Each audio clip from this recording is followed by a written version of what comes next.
Olá pessoal, vamos falar agora da patrística. Vou deixar também na plataforma o slide que eu utilizo para para que vocês também possam depois, junto com o texto, ir olhando e compreendendo mais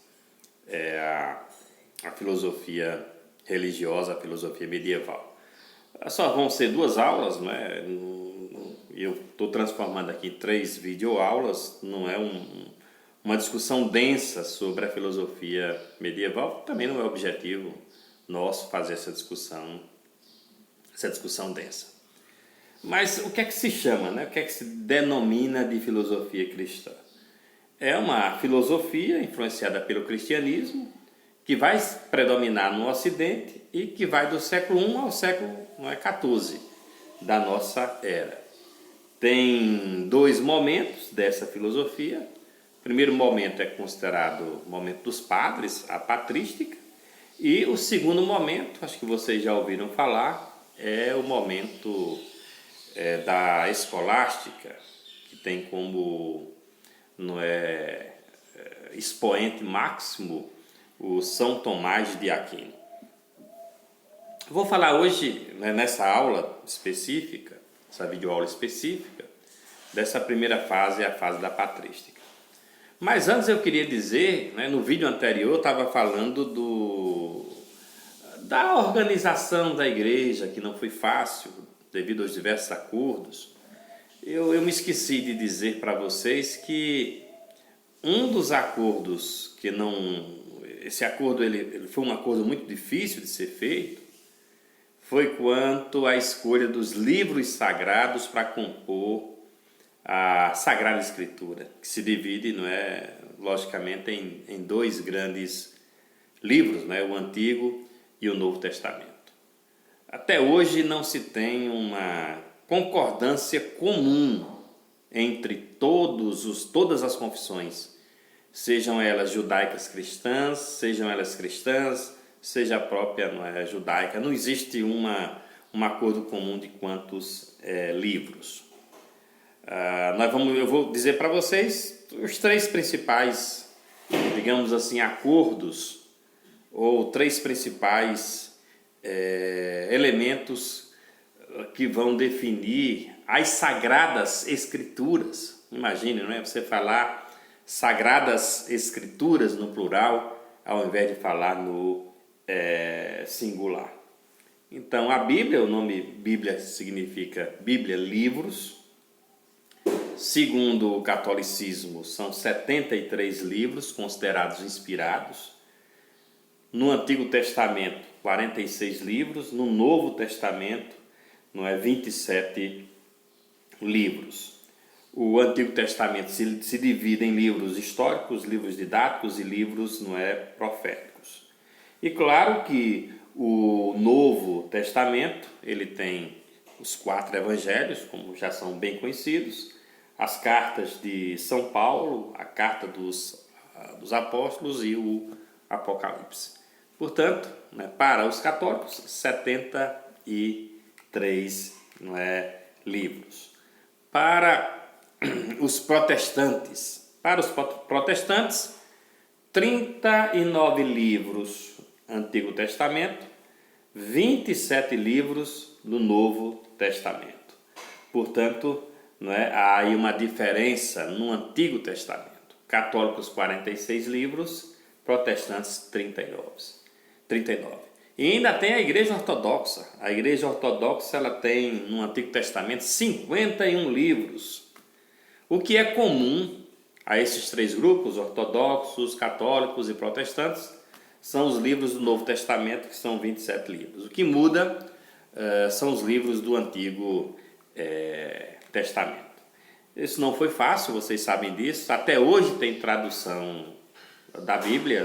Não existe uma concordância no sentido de dizer essa é a tradução, mesmo porque muitas palavras, muitos conceitos, eles não existem para as línguas ocidentais, portanto, tiveram que ser adaptados.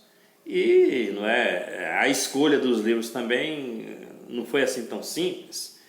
Quando a gente começa a estudar a história da formação, da composição da Sagrada Escritura, por exemplo, né, tem livros que foram deixados de fora pelo absurdo do próprio livro. Os padres disseram, olha, essas histórias aqui elas são muito absurdas. Por exemplo, tinha um livro de um seguidor de Cristo, de um possível seguidor de Cristo, que coloca Cristo ressuscitando um cachorro. E Cristo, quando tinha 13 anos de idade, ressuscitando um cachorro. Portanto, os padres disseram, não, essa história, ou o livro que contém essa história, não pode constar na Sagrada Escritura, porque é uma história muito bizarra, uma história muito difícil de ser compreendida, portanto, foi deixado de fora. Para vocês perceberem que não é uma coisa simples a montagem da estrutura de uma igreja oficial, como também não foi uma coisa simples, apresentar para os seus fiéis a Sagrada Escritura. Porque essa Sagrada Escritura ela não cai literalmente do céu, são as pessoas que vão construindo essa Sagrada Escritura. Boa parte dessa Sagrada Escritura não é oriunda da própria tradição oral, da oralidade que ia sendo passado de uma geração para outra e depois ia sendo escrita. Não quer dizer que a Bíblia não tem valor. Claro que a Bíblia tem valor, tem uma mensagem muito importante para a sociedade e nós não devemos desmerecer os ensinamentos que existem na Bíblia. Mas vamos falar da patrística. A patrística ela se desenvolve num ambiente de muita influência grega, especialmente da influência de Platão. De novo, eu disse para vocês que a alma ia nos perseguir. De novo, a alma ali com Platão, alimentando a filosofia de Platão. De novo, essa teoria da alma, ela fortalecendo a teoria que no nosso corpo, segundo os cristãos, tem alma. Portanto, a patrística ela se desenvolve tendo uma repercussão ou uma influência muito forte do platonismo. E a própria filosofia ela vai ser utilizada para os cristãos combaterem as religiões ou as confissões heréticas, ou, por exemplo, os adversários do cristianismo, os pagãos que não queriam nada com religião, ou os chamados gnósticos, o que era o gnosticismo, um ecletismo filosófico e religioso, que dizia que a criação, e a redenção e as coisas criadas por Deus eram elementos da própria natureza, eram fenômenos naturais. Portanto, alguns padres eles vão utilizar a religião para se defender desses combates de outras religiões e de até algumas filosofias contrárias à religião. Vou apresentar para vocês dois padres que eles são importantes antes de Santo Agostinho. O primeiro padre é São Justino, ele é de 165 depois de Cristo, está aí no slide e no texto também. Ele é o representante típico, certo, daqueles padres que vão aproximar a filosofia da religião. Ele parte do conceito de logos. O que é logos? Logos é sabedoria. Se logos é sabedoria, a sabedoria está no ser, está na inteligência do ser. O que é que o padre vai dizer? O logos é divino. E o logos, ele se manifesta como divino plenamente em Jesus Cristo. Jesus Cristo é verbo, veja, verbo, palavra. Ele é o verbo encarnado. E o verbo se fez carne e habitou entre nós. Ou seja, que a sabedoria divina, ela se manifesta em Cristo. Portanto, o Logos, ele é divino.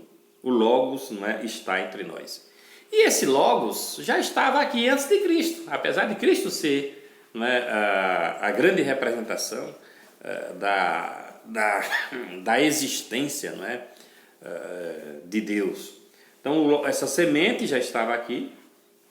Cada ser humano participava desse Logos, ou seja, cada ser humano né, tinha um Cristo dentro de cada ser humano. Cristo sendo, né, essa representação de Deus, né, porque o Verbo se faz carne, e a nossa sabedoria, não é, sendo o Cristo que habita entre nós, que é a sabedoria divina. Eu procurei um texto de João, capítulo 1, versículos de 1 a 5, para mostrar para vocês que como essa leitura de João, ela é uma leitura que ela tem muito de filosofia. Se nós olharmos para alguns filósofos do cristianismo, nós vamos ver muito nesses versículos de João. Eu vou até ler para vocês, não é? No princípio era o Verbo, e o Verbo estava com Deus, e o Verbo era Deus. Olha, não é? Platão vai dizer, no princípio eram as ideias, e as almas estavam com as ideias. É a mesma coisa. Ele estava no princípio com Deus, ou seja, o Verbo estava com Deus, o conhecimento estava com as almas. Todas as coisas foram feitas por ele, e sem ele nada do que foi feito se fez. Aí lembra Aristóteles. Aristóteles diz que o arqué sendo Deus, Deus fez todas as coisas, né, com potência. Nele estava a vida, e a vida era a luz dos homens. E a luz resplandece nas trevas, e as trevas não a compreenderam. Minha gente, luz, treva. Lembra do mito da caverna? O mito da caverna. O filósofo que sai da caverna compreende o que é o mundo, volta para a caverna, fala para os seus companheiros dentro da caverna, mas os companheiros não compreenderam. Nele estava a vida, e a vida era a luz dos homens. E a luz resplandece nas trevas. Veja que essa leitura, essa passagem da leitura de João, é uma passagem que quem vai fazer a compreensão na época, né, do cristianismo na Europa, vai perceber que não é algo muito estranho e algo muito distante. Ou seja, as coisas da filosofia, elas se reproduzindo na mensagem bíblica. Portanto, nosso primeiro padre, o São Justino, ele vai dizer, tem uma citação dele aí no texto, eu vou repetir essa citação para vocês. Ele vai dizer o seguinte: nós recebemos a revelação de que Cristo é o primogênito de Deus, e anteriormente já afirmamos que ele é o Logos do qual todo o gênero humano participa. Assim, os que viveram conforme o Logos são cristãos, mesmo que tenham sido considerados pagãos, como aconteceu entre os gregos, Sócrates, Heráclito e muitos outros. O que é que São Justino está dizendo? Está dizendo que Sócrates, Aristóteles, Platão, Heráclito, Parmênides, que utilizaram a inteligência porque Deus deu. Logo, mesmo que eles não fossem batizados, e eles não foram batizados, mas eles são cristãos, porque utilizaram a inteligência divina. Porém, vai chegar aqui Tertuliano, contemporâneo de São Agostinho. Para ele, olhe, pega a filosofia, rasgue, jogue no lixo. Não pode haver concordância entre fé e razão, de jeito nenhum. Ou seja, a fé é a fonte da verdade, a razão é a fonte do erro. A fé salva e purifica, a razão, ela perde e corrompe. É o que vai dizer aqui Tertuliano. Tertuliano, inclusive, diz que os estoicos parece que usaram conceitos do Antigo Testamento, como virtude, vício, vontade, colocaram isso dentro da filosofia, se apropriaram indevidamente da filosofia, e por se apropriarem indevidamente das Sagradas Escrituras do Antigo Testamento, e por se apropriarem desses antigos escritos, eles podem ser considerados os patriarcas dos hereges. Ou seja, que os estoicos gregos, filósofos, eles não fizeram nada senão adulterar a verdade.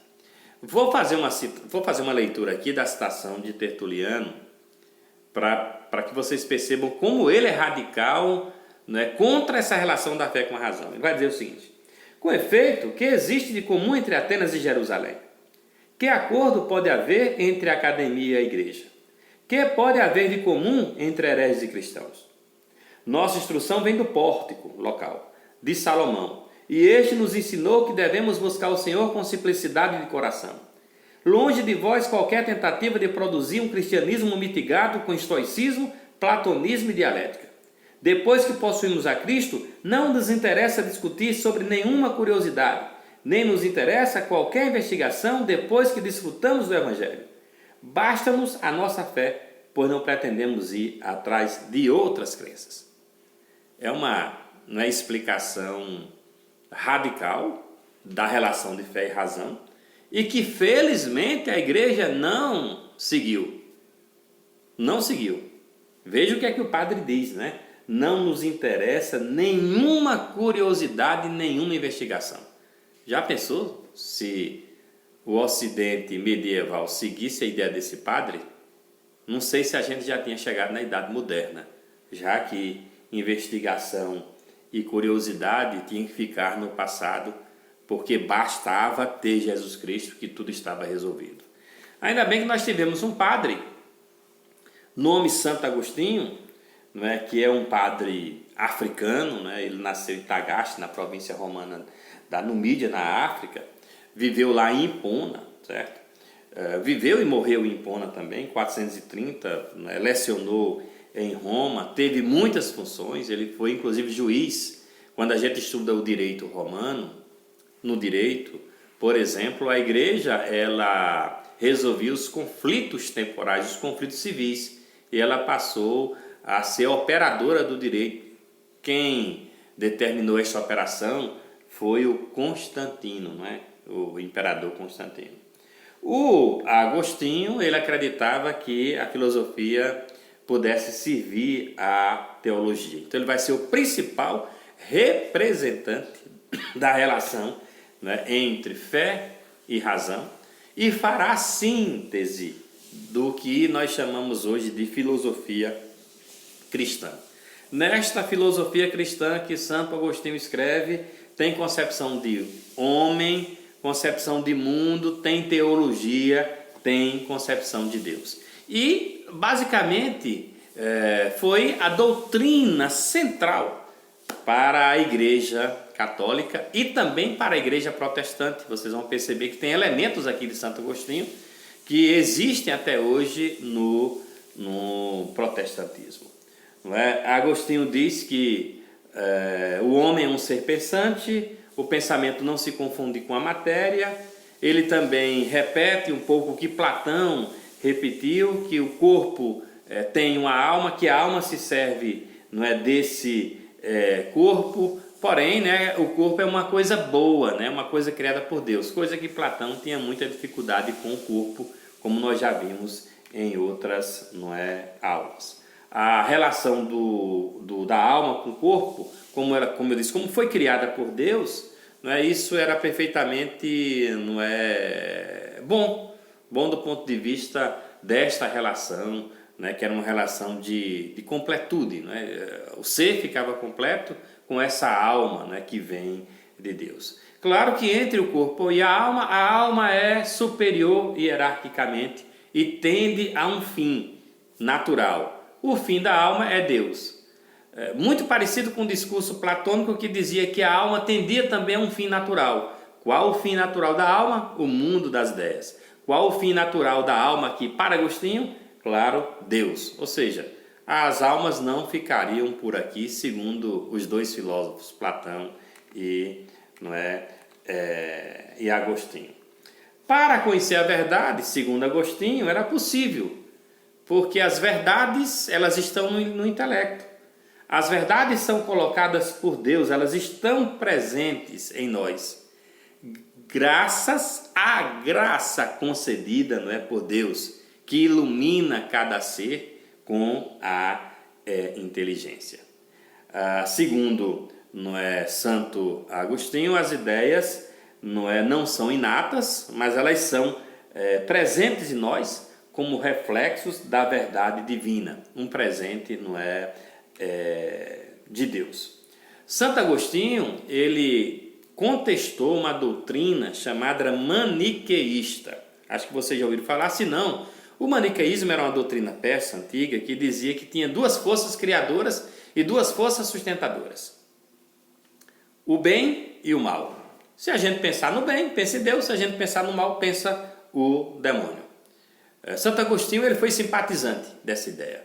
Mas lendo filosofia, lendo Aristóteles, o princípio da não contradição, né? Você não pode afirmar uma coisa afirmando outra. Ora, se Deus é o criador do mundo, Deus é bom, Deus é o bem, e se só tem um criador, porque o arqué é só um, não pode ter uma força criadora que não é o mal. Então, Deus não pode ser o mal, não pode ter um criador do mal, porque quem criou todas as coisas foi Deus, e Deus é bom. Portanto, não tem outra força criadora.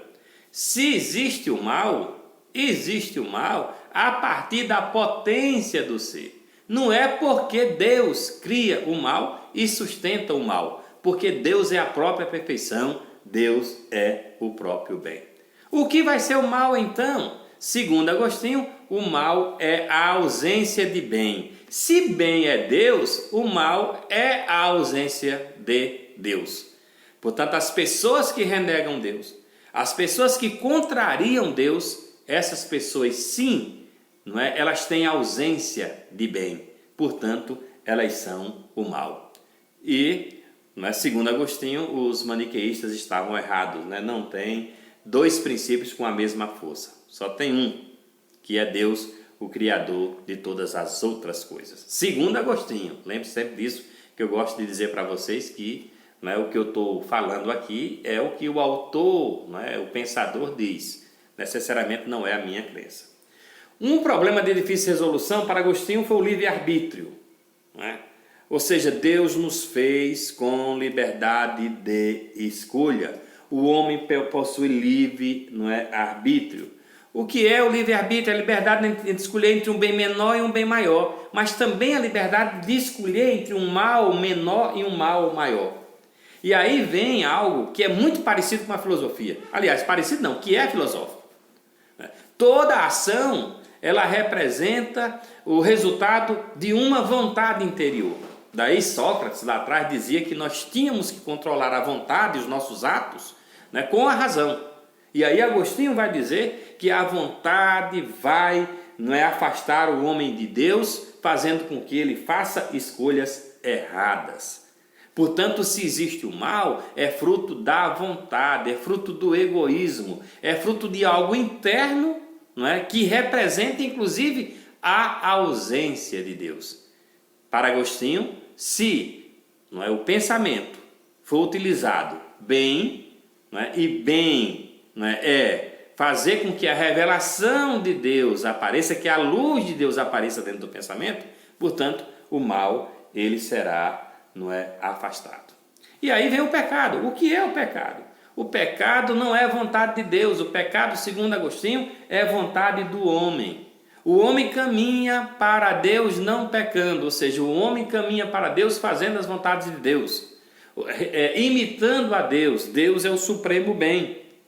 Então, se o homem caminha para o bem, ele não cometerá o pecado, mas depende da escolha dele. Tem um negócio em Santo Agostinho que eu não gosto particularmente, mas também vocês podem gostar. Eu já disse para vocês que não precisam ficar se ligando aqui nas minhas preferências ou nas minhas escolhas. Uma coisa que eu não gosto de Santo Agostinho é que ele cria aqui a teoria da predestinação. Essa teoria que muitas igrejas ainda têm hoje. Ou seja, Santo Agostinho vai dizer que nem todo mundo recebeu a graça de. Portanto, veja, que decepção minha. Você escolheu bem a vida toda, fez o bem a vida toda, não cometeu pecado, mas Deus não botou a mão na sua cabeça. Então, I'm sorry, você não foi escolhido. Já pensou aquela pessoa do lado, passou o tempo todo fazendo maldade, chegou perto do final da vida, se arrependeu, mas a mão de Deus estava na cabeça da outra pessoa e ela foi escolhida. Então essa teoria da predestinação existe, eu não gosto muito dessa teoria, mas ela existe, certo? não é? Tem igreja que segue essa teoria, dizendo que alguns apenas serão eleitos, alguns serão arrebatados, outros não. A igreja mudou essa ideia, certo? A igreja católica mudou essa ideia, né? Nas filosofias posteriores a Santo Agostinho. Deus vai ser o Deus do bem e todas as pessoas que abraçarem a Deus e comungarem com Deus, elas serão salvas, claro, dependendo de cada pessoa. Esse conceito, né, de dualidade, o texto diz aí, está num livro chamado A Cidade de Deus.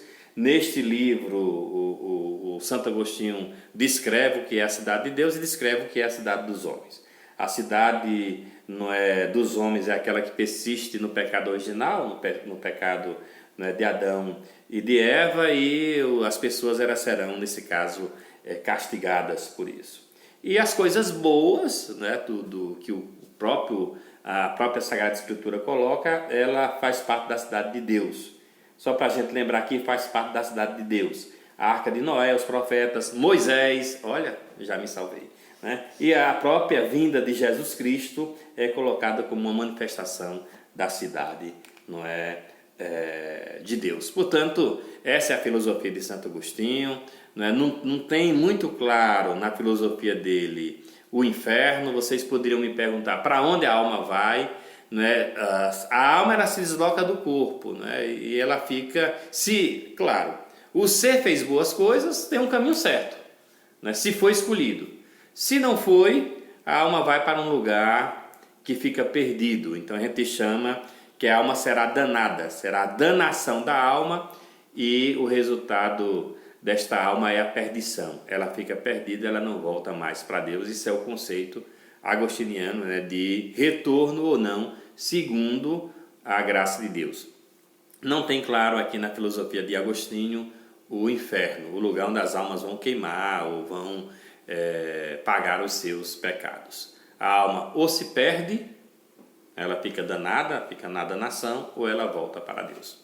Ok? Próxima videoaula eu falo da escolástica.